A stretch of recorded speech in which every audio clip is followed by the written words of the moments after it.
So it's a hymn responding to a particular, obviously serious disaster in the farming community in his day. And he wrote a hymn about it. Yeah.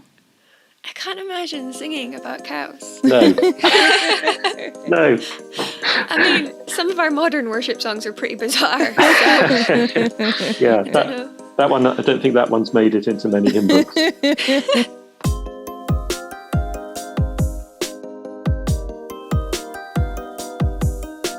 Hello and welcome back to another episode of Hymnpartial, the podcast where we talk all things church music. I'm Cara Devereaux.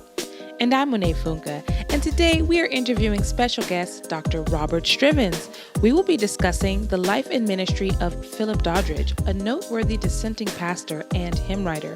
If you've never heard of Doddridge before, stay tuned and get ready to be encouraged. But first, if you haven't already, head over to hymnpartial.com and sign up for our free weekly newsletter. This allows us to keep in touch with you when the pesky algorithms of social media decide to up and change. Plus, the weekly newsletter contains all sorts of fun bonus content, including exclusive videos that our subscribers get to see first. In this week's bonus clip, we will be talking with Dr. Strivens about his take on old hymns being retuned. It was a great debate, and we may have named and shamed one of Monet's favourite nostalgic jams. But if you're listening to this and you haven't signed up yet, you will have to wait to gain access to that content on our YouTube page, because if you snooze, you lose. So don't miss out next time. Go over to hymnpartial.com, sign up for our free weekly newsletter today. Yes, they did name and shame one of my tunes, but you're going to have to listen to that bonus clip to find out what tune it is. But I really loved learning about Philip Doddridge. Our guest, Dr. Robert Strivens, was really kind and knowledgeable and really humble.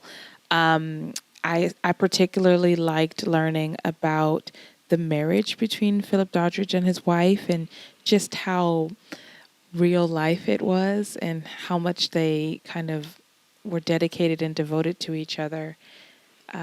It was a really, really interesting bit of fun fact about that guy. Yes, it was really sweet, and you can actually get their letters still today, so that's nice.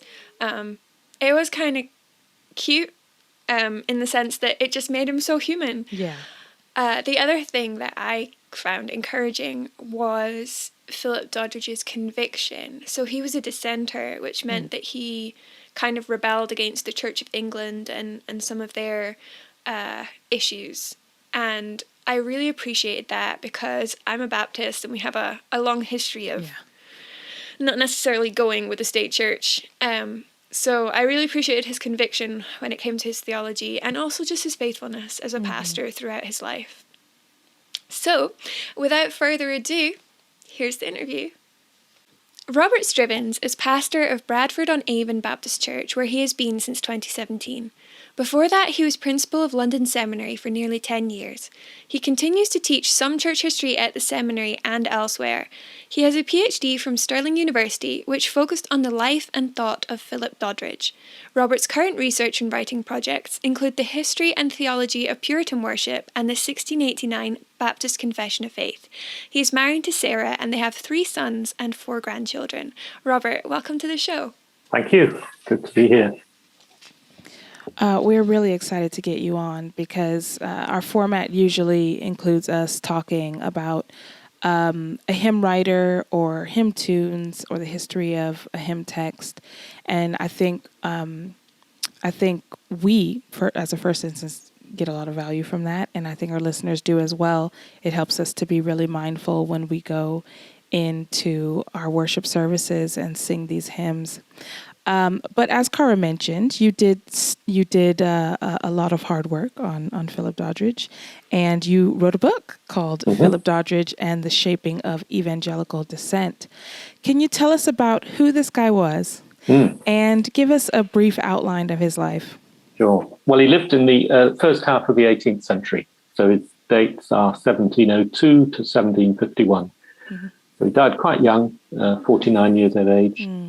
And most people know him, well, a lot of people have heard of probably his most famous work, which is The Rise and Progress of Religion in the Soul. which is still in print. I think it's never been out of print. Or they know him as a hymn writer, because in most hymn books there are a few of his hymns, at least. But he was much more than that. He was a pastor. He pastored a church in Northampton, quite a big congregational church in Northampton, for just over 20 years, from 1730 through to his death in 1751. So he was a pastor, and he was also a tutor. He ran what was called a dissenting academy. In those days, if you weren't a member of the Church of England, you could not go to an English university. Cambridge or Oxford were closed to you. And so the dissenters, as they were called, people who didn't go to Anglican churches, began to set up their own educational institutions to provide higher education, and also, importantly, to train men for the ministry. Because obviously at that time, for the Anglican Church, most men would have trained at Oxford or Cambridge. So he set one of those up in Northampton. About 200 men attended. It was only men in those days. About 200 attended over the 20 years, and about 120 of those went into ministry over that period. So that was his kind of main focus of work. That's incredible. I could say a lot more about it. Oh, please do. I could Don't go let me on all interrupt. night. Well, I find it fascinating because, obviously the church history in the UK, in England specifically, it was so, what is the word? It was a lot Odd. of, yeah. But I didn't even realize what being a dissenter really meant, and having that limited education option is really. Do you remember when we talked about Isaac Watts? He, I think, got into Oxford or Cambridge, one of them. He got into one of the good schools. He was similar. He was a dissenter. He couldn't go to university. So he was a good friend of Doddridge's, although a kind of generation older. He was about 25 years older. Yeah, I remember that he refused a place because he was a dissenter. Right. Exactly. So the same happened to Doddridge. Wow. I don't know whether it was a common for these talented dissenters, but they were both offered funding to go to university, but in order to do so, they would have had to have joined the Church of England, and both refused to do so and stuck to their principles. He was an orphan. Doddridge's parents died, not at the same time, but by the time he was a teenager, he was an orphan. And was mentored by a pastor in St Albans in Hertfordshire, Samuel Clark. And it was Samuel Clark really who recognised Doddridge's potential and sent him off to train at another academy in Leicestershire, just outside Northampton. And from there, Doddridge was eventually called to this church in Northampton. That's super interesting. I was wondering, though, what first got you interested in Philip Doddridge, and why is his life significant to the church today? I didn't. I, like everybody else, knew very little about him until I was asked to give a paper on him at the Westminster Conference about a long time ago, and to focus on his work as a tutor in running this academy that I've described. So that was my first introduction to Philip Doddridge, and he's a very attractive figure. Once you start studying him and reading him, he was very, very kind. He loved the Lord Jesus. He loved the gospel. He loved the scriptures. He suffered. I mean, he and his wife, he married in 1730. They had, I think, 9 children between them.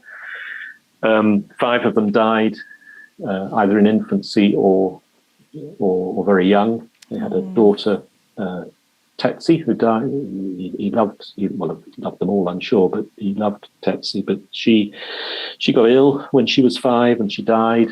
That must have been heartbreaking for them. Yeah. So he's just a very attractive kind of person. He and his wife had the most wonderful marriage, relationship. He used to travel a lot, and so they would write to each other, and a lot of their letters have survived, and they're just delightful. Oh. So sort of, humorous and loving and practical, and somebody sometime ought to do a book on their marriage, because it would just be delightful reading. Oh, I bet. Oh, and I didn't appreciate until maybe fairly recently how wonderful it is to look back on people writing to one another and how they encourage each other. I think, in our digital age, we do things so instantly. It's like, I want to talk to someone, I'm going to text them. Or maybe even if you're really, if you're really good friends, you'll write them an email, But to have this form of communication that obviously took time and money and energy. And it's to sit there in a library reading his actual letters, the actual ink on the page that he put there, whatever, 300 years ago, writing to his wife or writing to whoever, is very moving. It's a very moving experience. It is, and I think especially so for Christians when they write to one another, to see how regularly they encouraged each other and admonished one another. Like just thinking of my husband often speaks about John Newton's letters to someone, John Ryland Jr. Is it John Ryland Jr.? Yeah, and right. How much it edified him, and seeing the pastoral heart that came from him. And I'm just thinking like, wow, would anyone think that of the stuff we write? Yeah, I know. It was, they took it very seriously. And yet they could be humorous as well. Yeah. She wrote to him once. He'd been away, and they evidently needed some work doing on the house. And she wrote and said, "Look, unless you get home, I'm going to organise this." And I think it was an extension to the kitchen or something. It all sounds terribly modern, And she says, I'll have to do it myself, and we'll show you men that we women can organise these things just as much as you. We don't need you. Great. No, that's great. So, I mean, why do you think we should really be thinking of him today in the church? Like what is of his life and ministry is beneficial to the church today? I think a number of things. Just one thing, just what we've been talking about, is the quality of his relationships with his wife, with his family, with his friends. Like you were saying just now about communications, he took great trouble over his friendships, nurtured them, and I think we can learn from that. And then his preaching, his concern for his congregation. He had a tremendous concern for young people. He preached and published a series of sermons addressed specifically to young people, urging them to take the faith seriously, to come to faith if they were not converted, to walk with Christ if they were. I think his commitment to training men for ministry, training a new generation, is inspiring. And his wholehearted commitment to the gospel, I mean, he believed in leisure, he believed in relaxation, he believed in enjoying the good things that God has given us, but it was all part of his wholehearted devotion to Christ, really. I think all those things are very valuable, and we can learn from them today. Definitely. So what would you say, what role did hymns or hymn writing play into his life and ministry? Because you said obviously people would know some of his songs being in their hymnals probably today. What role did that really play? He obviously thought hymn singing was important, because he used to write a hymn to be sung after the sermon. I think in the evening or afternoon service more than the morning. But yeah, he would write. So we'd write a hymn for that purpose, based on the text, whatever he preached on, the message. He would write a hymn for them all to sing afterwards. So he obviously felt it was important. As I said earlier, he's a friend. He was a friend of Isaac Watts, who really obviously brought about a revolution in hymn singing in the church. And his hymns, he was good. He was not as good as Watts as a hymn writer. It's hard to be. But he was a good hymn writer. So they were published after his death. His assistant, Job Orton, who had worked with him for many years, collected them after Doddridge's death and published them. And so you can get those on the internet. But much more recently, a guy called Graham Ashworth did a PhD, I think, or a master's anyway, on Doddridge's hymns and has published them. So and I think it's Reformation Heritage thing, yeah. So Reformation Heritage Books have published this. So you can get a nicely produced modern edition of Doddridge's hymns in the order that he published them in, or his assistant published them in. It's great. That is really cool. Yeah, we'll have to look that up. Yeah, Graham Ashworth, Reformation Heritage. And so, yeah, they're good. I mean, to be quite honest, I was looking at them previously in preparation for this. There are probably quite a few that we wouldn't sing today, either because the language is too antiquated or sounds a bit odd, or whatever. But just devotionally to use them, they'd still be very valuable. It's interesting. In a few recent and not so recent episodes, we've had this recurring theme of pastors who write hymns for their congregations. So that's interesting that that's coming up again. It seemed to be the done thing for a long time. It seemed to have stopped. I suppose there wouldn't have been very many. You wouldn't have necessarily had a hymn book to hand with lots of people's hymns in, because it was just getting going, really, wasn't it, at this point? So that might have been one reason. I think access probably has something to do with it as well. We were talking about the origins of the gospel music genre in the States, and one of the kind of fathers of gospel music basically took his tunes like a door-to-door salesman from church to church and sold them for a dime or something.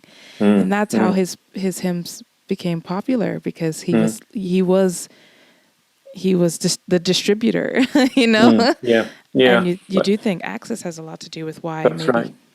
I think so. Watts's early hymns were published fairly early on, but I don't think Doddridge's hymns were not published particularly. Sometimes he would put one in with a sermon. If he published a sermon, he might put the hymn at the end as well. But there was no collection of them until much later.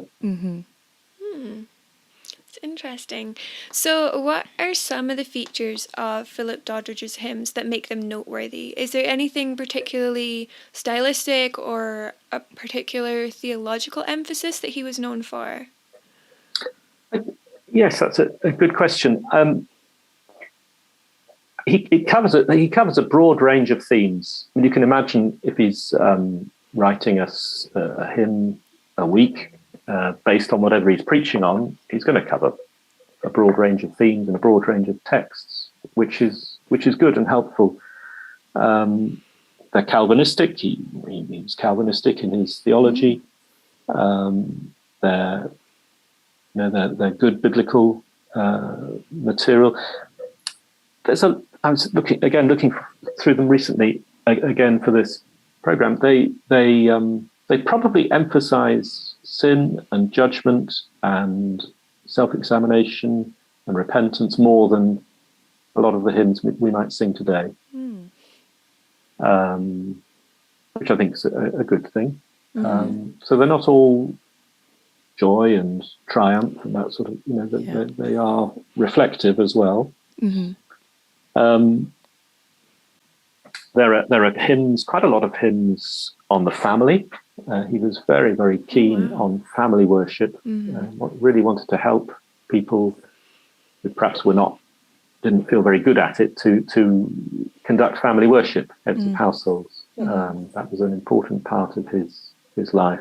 And so there are some hymns on that subject, and hymns on national events and calamities. So I came across this one on there'd obviously been a serious problem with cattle dying at some point.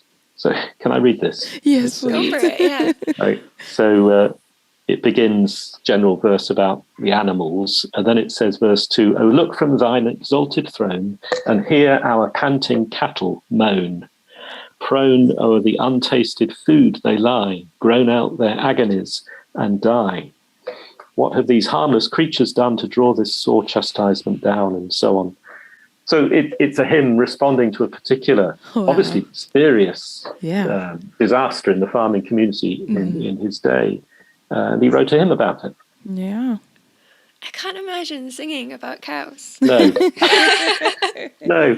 I mean, some of our modern worship songs are pretty bizarre. So Yeah, that one, I don't think that one's made it into many hymn books. He was also very patriotic. So there are hymns, as is true of Isaac Watts, there are hymns about Britain, either thanking God for victories in war, because there were a number of wars during Doddridge's lifetime, or pleading with God for mercy on the land. But again, they're quite explicit. He doesn't mind mentioning Britain by name in his hymns. And again, we probably wouldn't sing them today, not in that form anyway. No. But that's actually kind of encouraging, though, to hear that he had these very personal, time-specific hymns, because he saw, and you can correct me if I'm wrong here, but he saw the kingship, the lordship of our God in those situations. You know, to look at a natural disaster and to sing praises or to sing lament to the Lord. That actually is kind of like, well, why don't we think this way when it comes to worship? That's absolutely right. I think that's exactly right. They believed, as we do, I'm sure, in God's providence and his the sort of immediacy of his presence and the consequence of his acts in what was happening around them, and they reflected that. He reflected that in his songs. So this has me wondering. This is not a trick question.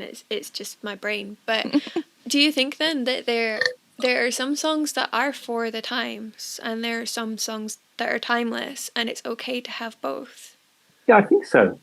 I mean, a lot of his hymns would be timeless, and they just express biblical truth, which is timeless. But others are most definitely tied to their time. So, in towards the end of his life, 1745, there was the Jacobite uprising in Scotland, and the army came south, as I'm sure you know, and they got quite close to where Doddridge was living in Northampton. They got down to Derby, which isn't very far away, and the town of Northampton was really on military alert.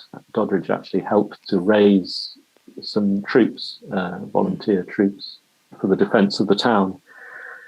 Because they felt they were on the path that the rebels were taking. But then they turned around at Derby and went back north and were defeated, of course, by the English forces eventually. And he wrote a hymn about that.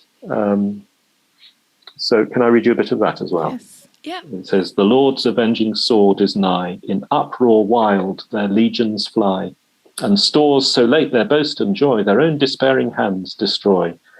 Praise to the Lord who bows his ear, propitious to his people's prayer, and though deliverance long delay, answers in his well-chosen day." So, again, very kind of the moment. Yeah. Just referring to the particular way in which that battle worked out in 1746. I like those last couple of lines about he delays, but he does answer. He does answer, yes. That's true. Yes, absolutely. That's great. So you've obviously given us some snippets of some very kind of noteworthy time-specific hymns from him. Can you recommend some hymns for those of us who are unfamiliar with him and maybe want to sing it in our family devotions, or maybe consider them for Sunday worship? Yes. In Christian hymns, in the revised edition of Christian hymns, I counted there are 19 Doddridge hymns, so there are quite a few still around. So you'd know some of them. "Oh, happy day that fixed my choice." He wrote that. Not the chorus, and they would have sung it to a different tune, I'm sure. But he wrote that. I mean, that's a great hymn. "Oh, happy day that fixed my choice." It's, speaking of his conversion, and he was always really overwhelmed by the fact that Christ had saved him. Never got over that, and that's a wonderful thing. "Hark the glad sound, the Saviour comes." That's Doddridge. "Grace, 'tis a charming sound." That's another one. "My gracious Lord, I own thy right to every service I can pay." And he wrote some communion hymns. "My God, and is thy table spread?" You may know that one. It's a lovely hymn. "Does thy cup with love o'erflow? Thither be all thy children led, and let them all its sweetness know. Hail, sacred feast which Jesus makes, rich banquet of his flesh and blood. Thrice happy he who here partakes that sacred stream, that heavenly food." One I like is, "O God of Jacob, by whose hand my people still are fed." So, there are. You start digging around in the hymn books. There are lots, and they're worth singing. They're worth getting to know. And if you're really keen, you can get Graham Ashworth's book. Yes.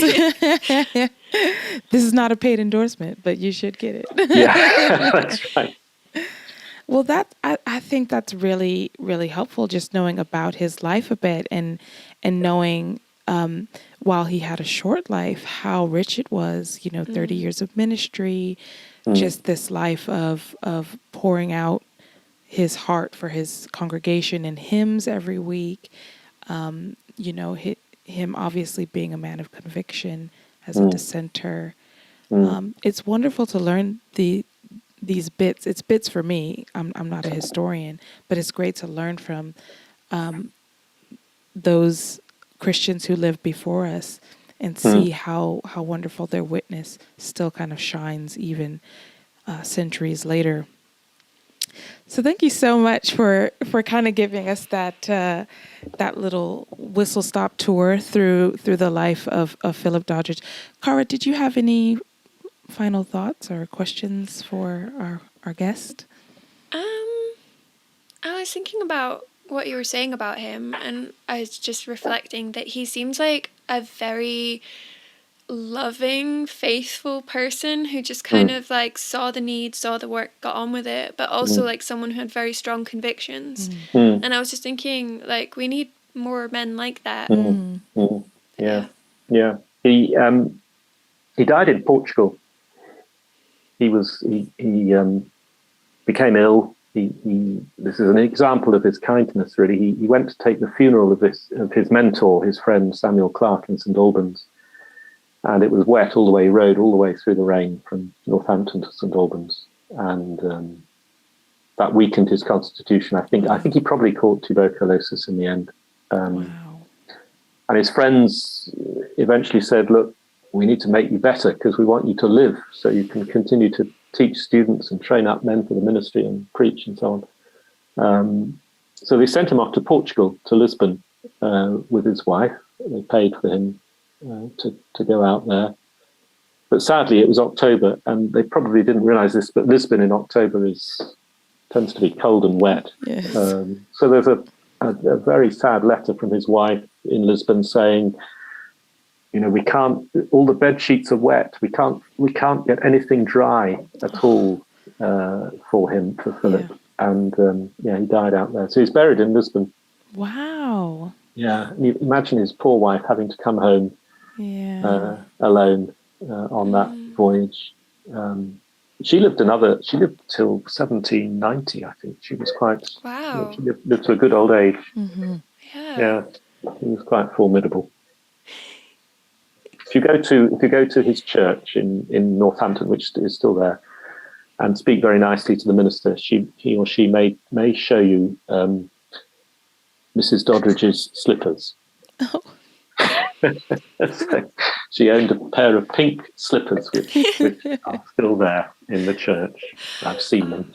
I have friends in Northampton, so next time I go down, I'll badger them to take me. We need to see her slippers. Yeah, absolutely. Well, if folks want to learn more about Philip Doddridge, they should get the book, Philip Doddridge and the Shaping of Evangelical Dissent by our wonderful guest, Robert Strivens. You have some exciting work coming up. It looks like you're doing work on Puritan worship and the 1689 Baptist Confession of Faith.